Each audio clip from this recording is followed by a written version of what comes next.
From the moment a beautiful woman steps out of her house, dozens of men try to grab her attention and win her favor. Thanks to social media and dating apps, those dozens have turned into hundreds. All of this has led women to have a big ego. If you're not tall, well-built, handsome, and financially stable, she'll see herself as superior to you and look down on you. But don't worry, my brother, today I have the solution for you. The first reason for what's happening to you and why you're facing problems in your love life is the same reason you're watching me right now. You lack a proper understanding of dating. You can never solve a problem if you don't understand its roots. I could come and give you 5 steps to break a girl's ego and talk to you in a motivational tone. You'd watch the video like The Approach and get excited, but in the end, you still wouldn't be able to solve the problem. And that brings us to the first golden rule in this video. The main reason you're facing issues in your love life is that you don't understand how dating works. And this isn't your fault. We were never given an instruction manual on how to deal with women, and we certainly weren't taught everything we need to know in this area. Unfortunately, most of us simply follow what society teaches us. I want you to pay close attention now, because this video is one of the most important in the How to Attract Women series. Dating may seem incredibly confusing, but they become much clearer when we step back and look at the bigger picture. Let's take a broad perspective. Instead of focusing on a specific girl, let's think about all the women and men in your city, or your country, or even the entire world. From this wide-angle view, we can start to see the full picture. Dating is a marketplace, and there are laws that govern it like an economy. These laws aren't strict rules you must always follow. Rather, they're general principles and patterns that are often true. They are the result of millions of years of human evolution. Going against this immense momentum is what causes frustration and confusion for most men, like swimming against the current instead of with it. The simplest and most effective strategies are those that align with these laws, not those that go against them. The laws of the relationship economy are rooted in our most primal biological instinct, the instinct to reproduce. But here's the thing. Men and women have evolved in different ways to fulfill this instinct, and their strategies often conflict with each other. This conflict goes back to the days of early humans. Back then, the best strategy for men was to impregnate as many women as possible. For women, the best strategy was to reject as many men as possible and secure the commitment of one man who could provide long-term security for the family. Today, we may live in the space age, but our minds are still stuck in the Stone Age. Those ancient, primal drives are still within us. They've been shaping human behavior for over 1 million years, and they're not going to disappear anytime soon. This creates a fundamental conflict, which can be summarized as follows. Women are the gatekeepers of sex. Men are the gatekeepers of commitment. In other words, women use sex to attract men and secure their commitment. Men use the promise of commitment to attract women and gain a sexual relationship. In the relationship market, sex and commitment are like currency. They are the resources men and women exchange to get what they want.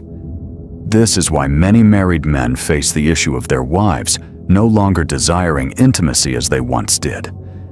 The reason is that the woman feels she has already secured the highest level of commitment she was seeking, which diminishes the biological drive that fuels her desire for intimacy with her husband. This isn't her fault. It's simply part of her nature at the same time. Don't get me wrong, women do enjoy sexual intimacy, but that's not the focus of our discussion today. In today's video, the key point we're focusing on is your currency commitment. In summary, there are 4 levels of commitment. Level 1, your attention and approval. This is what a woman seeks when she first starts getting to know you, when she becomes aware of your presence in the relationship market. Level 2, non-exclusive dating. This is when you both decide you like each other and start going out and spending time together. Level 3. Explicit exclusive relationship. This is when you both clearly agree that you are in a committed, exclusive relationship. Level 4. Marriage. This is the ultimate commitment and is something most women dream of from a young age. When does the ego problem appear? This issue usually arises at this stage, before you both decide you're interested in each other. Why? Because at this stage, if you give her your attention and approval too easily, she won't value you. This is where most men fail repeatedly. They give women too much attention simply because they find them attractive and desirable, leading the woman to undervalue them completely. For example, complimenting her looks, immediately agreeing with everything she says, overloading her with praise, giving her significantly more attention than you give other women. Your attention and approval are valuable resources that women desire. So perhaps it's time to become more selective about how easily you give them away. I've started to look at it this way. Just as you're not entitled to touch a woman's body or have a sexual relationship with her, women are not entitled to your attention and approval. You should only give these things to a girl who invests her time and energy in talking to you. This is what makes you valuable and worth pursuing. This is the mistake you're making that allows her ego to grow and overshadow you. You must value your commitment because it's your currency. It needs to have worth. So how do you do that? How do you bring her ego down and keep it in check, even?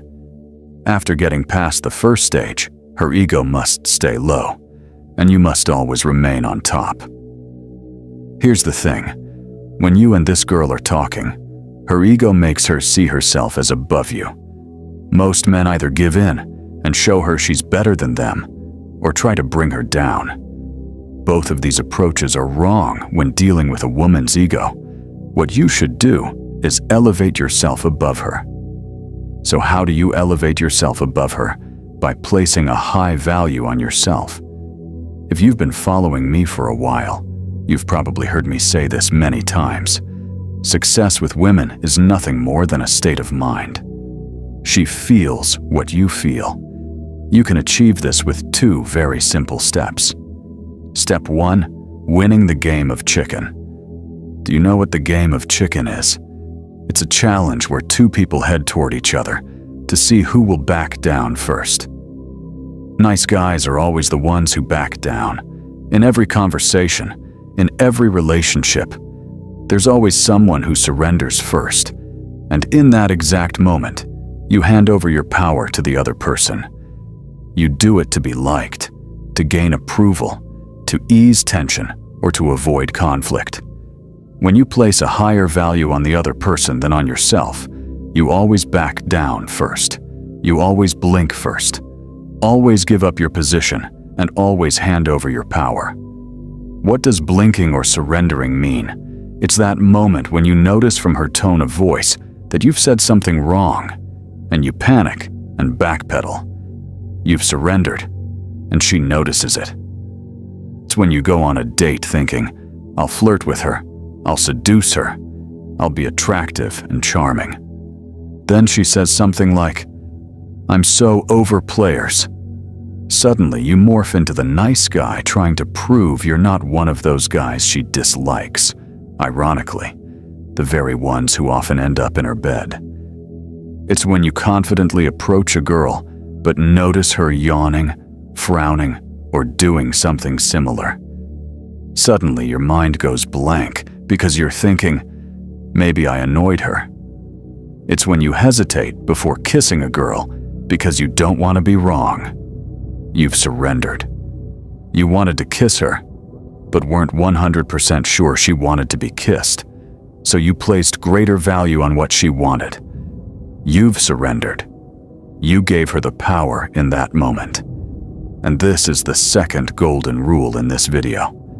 I want you to take a screenshot of this rule, save it, and remember it for the rest of your life. People notice and respect you instantly when they realize they can't intimidate you. When someone feels their games and manipulative attempts won't work on you, you immediately gain power over them.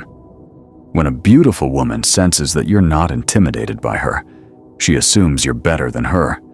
The reason players succeed with women is because women know they can't control them. By the way, many of you asked me to talk about how to be a player and how to ignite sexual desire in women.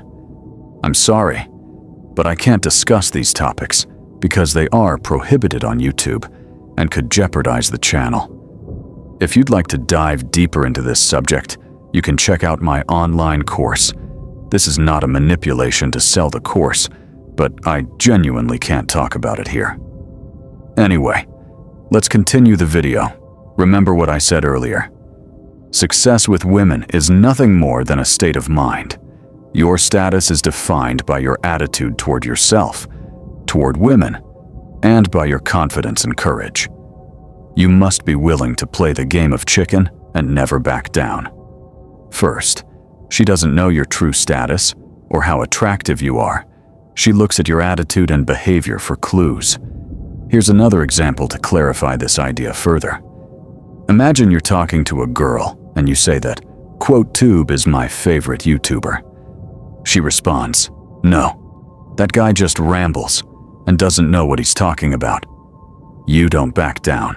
You don't retreat or feel the need to justify yourself. You don't have to explain all the reasons why you like QuoteTube. You don't have to justify your preferences to her. The moment you start justifying your opinions, preferences, or interests, you're signaling to her that her opinion of you matters more than your own opinion of yourself. And by the way, never tell a girl you watch me or these types of videos. She'll think you're using techniques on her to make her like you, and this will lower your value in her eyes. Honestly, I haven't even told a woman who might one day become my fiancé that I run this channel, and she might never find out it's bad, sad, and kind of pathetic. I know step 2, communicating from a position of implicit status. Let's say you're the one with confidence and power, and you've won the situation. How can you communicate this without seeming like you're trying too hard, boasting, or coming off as arrogant? The best way to do this is by being non-reactive. I remember, before I fully understood this concept, I was at a bar talking to a girl. She looked at my sneakers and said, "I don't understand why guys wear sneakers to bars. You'd look so much better in a pair of shoes." Her comment threw me off completely. I reacted. I replied, "Actually, a lot of girls like these sneakers." I was almost stammering as I said it. That's an example of being reactive. My communication style completely changed because of her comment. She managed to control me with just a simple remark. Other guys might react differently. One might say, "Well, it's a good thing. I'm not trying to impress you," but that's still a reaction. It's like when a girl asks you to buy her a drink and you refuse, you're still reacting. Unfortunately, this is one of the biggest mistakes I see many guys making. They try to come up with a clever, edgy response to impress the girl. It's pointless. I don't know where this idea came from. Why put yourself through the hassle of trying to find the perfect comeback anyway? I'll tell you later how to respond properly. But first, let me give you another example. What about when a girl compliments you? What if she says, "I like your sneakers. They look great on you." Some guys will get nervous and start explaining where they bought them, who picked them out, or feel the immediate need to compliment her back by saying they like her outfit. So what does non-reactive communication look like? When a girl says, "I don't understand why guys wear sneakers to bars. You'd look better in shoes." You stay completely calm and simply say, "Thanks for the advice," and then continue the conversation as if nothing was said. When a girl compliments, you just say, "Thanks." That's kind of you, and carry on the conversation like nothing happened. This is the style that conveys high status. A woman notices when you're unaffected by what she says. And this was QuoteTube, and I'll see you in the next video.